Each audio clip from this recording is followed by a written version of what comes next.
있습니다. 또 뭐 여러 가지 희귀질환 때 측만증이 생기는데 이런 것들은 다 합해도 측만증 환자가 100명이면은 100명 가운데 10명도 되지 않고 이 100명 가운데 90명은 측만증 환자 100명 가운데 90명은 그 원인을 잘 알 수 없습니다. 90명은. 그래서 이렇게 원인을 지난 뭐 50년 동안 측만증 척추가 왜 휘는지 그 원인을 밝히기 위해서 많은 연구를 했지만 아직까지 원인을 밝히지 못하고 있습니다. 뭐 분자생물학, 유전학 여러 가지 새로운 기법들을 동원해서 연구를 해도 밝히지 못했습니다. 그래서 이렇게 밝히지 못했을 때 원인을 잘 모른다. 원인을 잘 모르는 측만증을 우리가 뭐라 그러냐면은 특발성 측만증이라고 합니다. 특발성. 이 특발성이라는 용어는 뭐 간단합니다. 그냥 원인을 모른다라는 의학 용어입니다. 그래서 특발성 측만증. 그러니까 척추가 휘는 측만증의 원인의 90%는 원인을 모르는 거죠. 특발성 측만증이죠. 우리가 이제 측만증이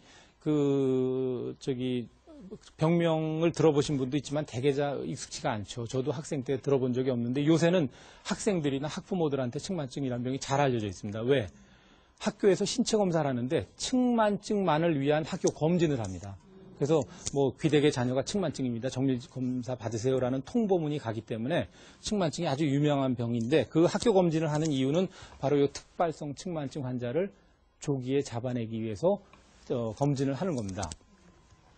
근데 이 특발성 측만증이 유명해졌고 저는 제 전공 질환이니까 신문이나 텔레비에 나올 때 딱 보면은 아주 잘못된 얘기들, 매스컴에 나오는 얘기들 중에 한 90%는 잘못된 겁니다. 그래서 제가 그 잘못된 얘기들을 한번 모아서 여러분들께 한번 소개를 해드리겠습니다. 자, 잘못된 얘기 첫 번째.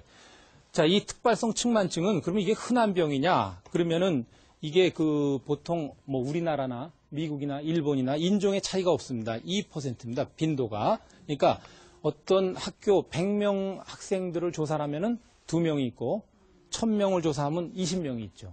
그죠? 그러니까 2%. 이거는 뭐 중국이나 스웨덴이나 미국이나 다 우리나라도 서울대학병원에서 조사를 했는데 1977년에 2%입니다. 2%인데 이제 잘못된 얘기 첫 번째. 우리나라 학생들의 20%가 척추가 휘었다. 그러니까 10배 뻥튀기 한 거죠. 심지어 어떤 신문에 보면 3분의 2가 척추에 문제가 있다는 보도를 제가 본 적도 있습니다. 두 번째, 측만증은 잘못된 자세나 습관 때문에 생긴다. 또 무거운 책가방이나 책걸상 때문에 생긴다. 측만증은 뭐 때문에 생기죠? 뭐죠? 특발성이죠. 지난 50년 동안 연구를 해도 원인을 모르죠. 그러니까 연구를 열심히 한 학자들은 겸손하게 원인을 모른다고 얘기하는데 연구 하나도 안 하고는 텔레비에서 마이크 들이대면 나쁜 자세 때문에 생긴다. 이거 아주 무책임하죠. 그러니까 그런 거 다 잘못된 얘기입니다. 그러니까 나쁜 자세나 습관, 무거운 책가방, 책가방, 조잡한 책걸상은 요통의 원인은 돼도 척추가 휘는 측만증의 원인은 될 수 없습니다. 그 다음에 또 잘못된 얘기 세 번째는 측만증을 방치하면 디스크가 생긴다. 관계없는 병이죠. 디스크와 측만증 관계없죠. 전혀 관계없죠. 측만증을 방치하면 무좀이 잘 된다, 잘 난다. 그런 거랑 비슷한 얘기입니다. 관계없는 얘기죠. 자, 측만증은 청소년의 건강 문제 1위다. 아니죠. 제가 제 주전공이 측만증인데, 측만증이 그렇게 흔한 병도 아니고, 청소년의 건강 문제 1위 그러면은 결핵도 있을 수 있고, 우울증, 자살, 왕따, 간염, 여러 가지가 있겠지만 측만증은 아닙니다. 근데 그런 매스컴의 보도도 본 적이 있고, 방치하면 심폐기능에 장애가 온다.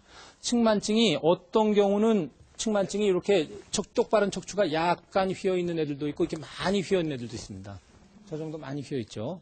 근데 많이 휘어서 100도 이상이면은 심폐기능이 좀 약해질 수 있지만 우리가 보는 대다수의 측만증은 3, 40도 미만들입니다. 그러니까 심폐기능 장애 별로 생기지 않는다.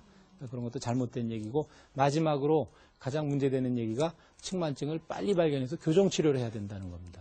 근데 이거는 측만증 진단하면 대개 학부모님들이 다 교정치료를 받는데 교정치료는 검증이 안 돼 있죠. 그래서 저는 개인적으로 그렇게 얘기를 하는데 자, 얼굴이 넓적한 사람이 얼굴을 만들기 위해서 매일 눌러주는 교정치료를 한다. 갸름한 얼굴 되겠어요? 안 되겠어요? 안 되죠. 근데 우리 얼굴뼈는 싸우다가 주먹으로 탁 맞으면 깨지기도 하죠. 약한 뼈도 안 되는데 우리 몸속에 있는 딱딱한 척추뼈가 어떻게 교정이 되겠습니까? 그러니까 그거는 검증도 안 된 얘기인데 그 교정 치료를 많이 받고 이러는 걸 보고 좀 문제가 있죠. 자, 그러면은 자, 측만증으로 진단이 되면은, 자, 치료 방법은 어떤 게 있느냐. 여러분들이 지금 측만증의 그 잘못된 얘기들을 이제 말씀을 드렸고, 측만증의 치료는 어떤 게 있냐. 측만증의 치료. 자, 1번 관찰입니다.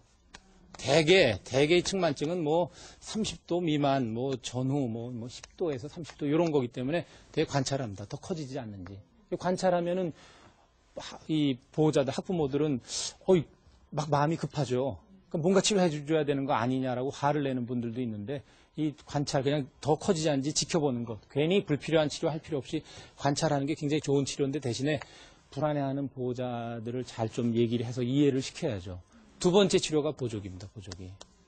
보조기 치료인데, 자, 보조기라는 거는 1960년대 미국의 그 미러키라는 지역인데 거기서 처음으로 보조기 치료가 나왔습니다. 보조기 치료가 나와가지고 많이 사용이 됐는데 이 턱부터 골반까지 딱 갑옷같이 새로 된 플라스틱 갑옷을 입어야 됩니다. 그러니까 굉장히 괴롭죠. 그래서 이거를 하루에 몇 시간?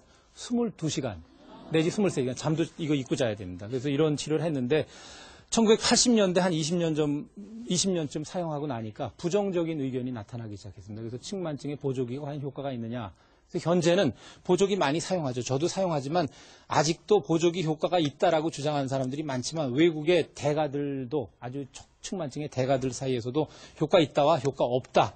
그러니까 대립한 막 논문 갖고 서로 비난을 합니다. 뭐 그 외국의 대가들끼리 뭐 서로 이 측만증의 학교 검진 효과 보조기 효과 있다 없다. 그렇다고 뭐 그 사람들이 멱살 잡고 싸우는 게 아니고 논문 갖고 효과 없다. 그러면 막 상대방을 비난하고 아니다 효과 있다. 그러면 서로 비난하고 그래서 효과 없다라는 의견도 점점 나오고 있습니다. 그러니까 보조기를 초등학교 5학년 때 측만증 진단돼서 보조기를 차게 되면 보통 고등학교 2학년 때까지 5년 동안 하루에 뭐 22시간을 차게 되는데 근데 그런 보조기 치료를 마치고 고등학교 2학년 말에 풀렀다. 그리고 나이가 흘러서 40살이 됐다. 가정주부인데 어느 날 신문을 보니까 측만증 보조기가 효과가 없을 수도라는 기사 보면 얼마나 황당하겠어요.